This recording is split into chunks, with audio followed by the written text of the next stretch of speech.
Khan, shalom, shalom. First and foremost, I want to give all praise, honor, and glory to the Most High God, Yahweh, Hashem, Hamashiach, Yahushua. Today's lesson is going to be over another King Talk. Do a King Talk series. This is not going to be long lessons. It's going to be very short. But today's lesson for King Talk and what kings are supposed to know and how they're supposed to behave. So one attribute is fortitude.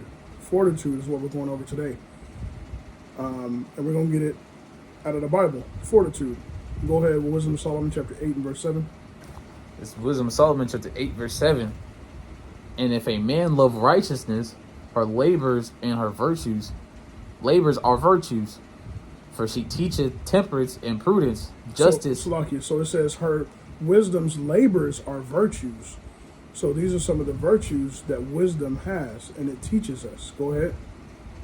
For she teacheth temperance and prudence, justice, and fortitude. And these are the things that we're going to go over. We're going to touch on virtue, temperance, prudence, justice, and fortitude. So today's lesson is going to be over fortitude and what fortitude is and how King Solomon had fortitude. Go ahead. Which are such things as man can have nothing more profitable in their life. It says such thing as men can have nothing more profitable in their life. This is the most valuable thing that a man can possess in their life is fortitude. The definition of fortitude, the first definition is courage in pain or adversity, strength of mind. It's a strength of mind. Having courage in pain, strength of mind, right? Or adversity. Second definition, strength of mind that enables a person to encounter danger or bear pain or adversity with courage. So it's to encounter danger and bear pain, and to bear pain, right? So when you have pain, when your body's going through pain, you still have the courage or the fortitude or the strength enough to go through it, even though you're having pain. I'm gonna get an example, and something I was gonna get towards the end.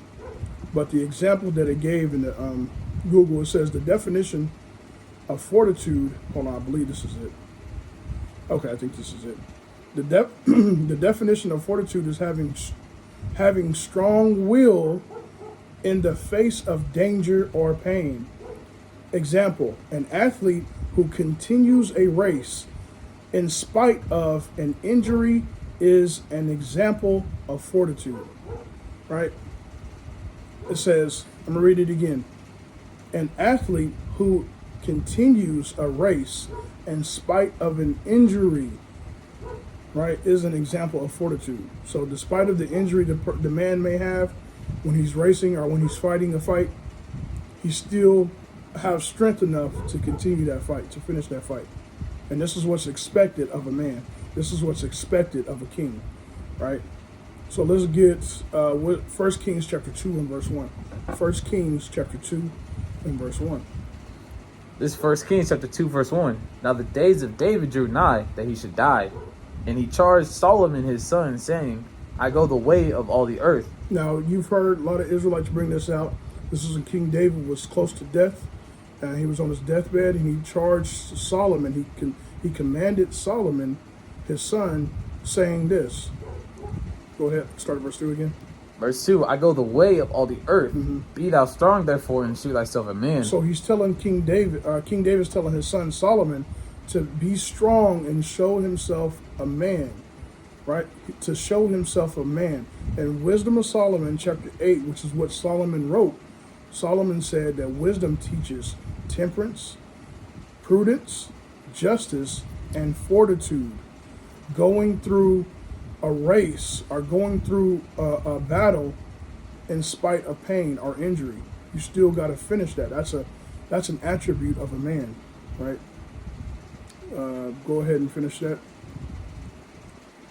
And keep the charge of the Lord thy God. And keep the charge of the Lord. So no matter the fight, no matter the pain that you're enduring, you're supposed to keep the charge of the Lord. No matter what you're going through, you have to keep the charge of the Lord. The second, this is not on script, but let's get Sirach chapter 2 and verse 1. Sirach chapter 2 and verse 1 talks about a fortitude that we're supposed to have as men. Going through something and still being able to finish it, right? And there's a different way about it too. And it's going to explain the way that we're supposed to have. Go ahead. It's Sirach chapter 2, verse 1. Mm-hmm. My son, if thou come to serve the Lord, prepare thy soul for temptation. Mm-hmm. Set thy heart aright and constantly endure. First thing he says is to prepare your soul to be tempted. Prepare your soul to go. You're getting ready to go through something when you come to serve the Lord. I'm going to go back to 1 Kings chapter 2 and verse 3. It says, I'm going to start at verse 2. I go the way of all the earth. Be thou strong, therefore, and show thyself a man. Right? It says, and keep the charge of the Lord thy God and walk in all his ways. Read that again. Set thy heart, verse 1, it says, my son, if thou come to serve the Lord, prepare thy soul for temptation. You got to prepare your soul to be tempted. Prepare your soul, because you are standing for good and you're going to be fighting against evil. By standing for good, you're going to be going against evil, and it's going to be very hard. So you need to prepare yourself for it. Right? Go ahead.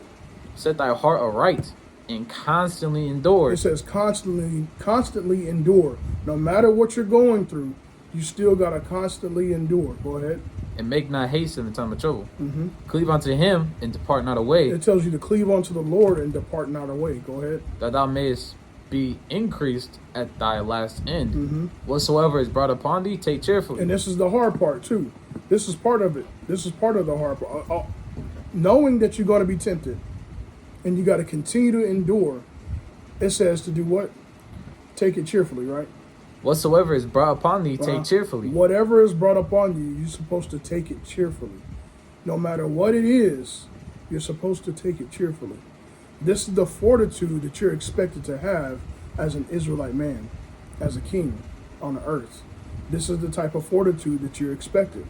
Read that one more time. Whatsoever is brought upon thee, take cheerfully. Whatever is brought upon you, you're supposed to take cheerfully.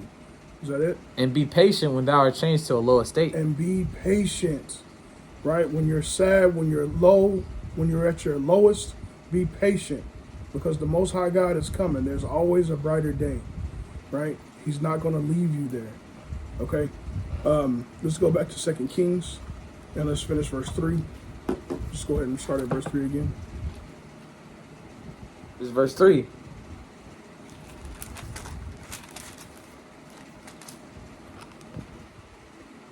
It was 1 Kings chapter 2, verse 3. And keep the charge of the Lord thy God, to walk in his ways, to keep his statutes and his commandments and his judgments and his testimonies, as is written in the law of Moses. Mm-hmm. That thou mayest prosper in all that thou doest, and whithersoever thou turnest thyself. And this is how you're going to prosper in all that you do. Read verse 4. Verse 4. That the Lord may continue his word which he spake concerning me, saying, if thy children take heed to their way, to walk before me in truth with all their heart and with all their soul, there shall not fail thee, said he, a man on the throne of Israel. Right, so we got to walk in all the ways of the Lord and trust in him. We got to always trust in him. We can't lean on our own understanding. We got to seek the counsel of the Most High God. Right? This is the attribute that the Father is expecting all Israelite men to have. Okay? Fortitude. Let's get Micah chapter 4 and verse 10. Micah chapter 4 and verse 10.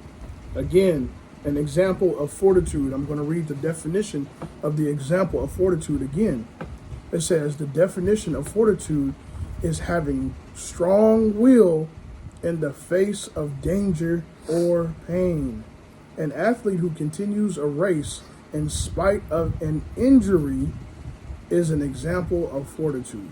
Right? Go ahead. This is Micah chapter 4 verse 10. Mm-hmm. Be in pain and labor to bring forth, O daughter of Zion. It says what? Be in pain and labor to bring forth, O daughter of Zion. So you're supposed to being in pain. So we're out there on the highways and byways bringing people in to the truth. You know what I'm saying? Whether they be wheat or tares, we're bringing in people out of the streets. But it says be in pain and labor to bring forth, O daughter of Zion. We are building a nation. There's no excuse good enough to not be out there on the streets. You're going to be in pain. You're going to be tempted. You're going to be tested.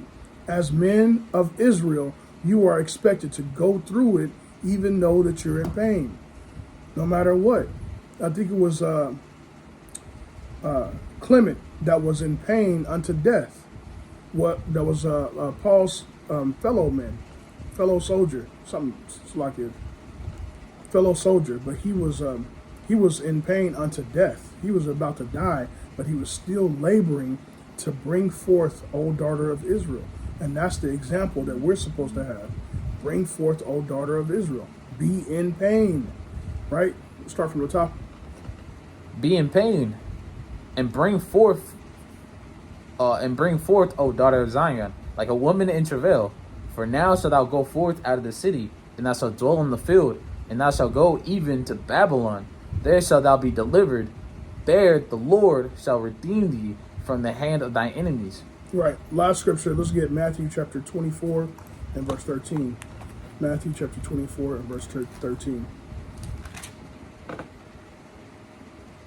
Go ahead. This is Matthew 14 verse 24. 24, it's like in verse 13. Mm-hmm. It says, but he that shall endure unto the end, the same shall be saved. So we got to endure unto the end. We got to endure the pain. We got to endure the temptations, and we got to be conquerors. We got to conquer the bad feelings or the bad things that's happening around us. In spite of everything that's going around us, we got to continue to labor in pain. We got to have that fortitude. We got to continue and endure until the end. And it says the same shall be saved. Those men and women that endure unto the end, those men and women will be saved, right? So with that, we're going to end it with that. We're going to give all praise, honor, and glory to the Most High God, Yahweh, Hashem, Hamashiach, Yahushai. Lord willing, y'all got some understanding on fortitude, right? And this is King Talk. And I'm going to say Shalom, Wabrak, Mashbakas. Peace and blessings, family.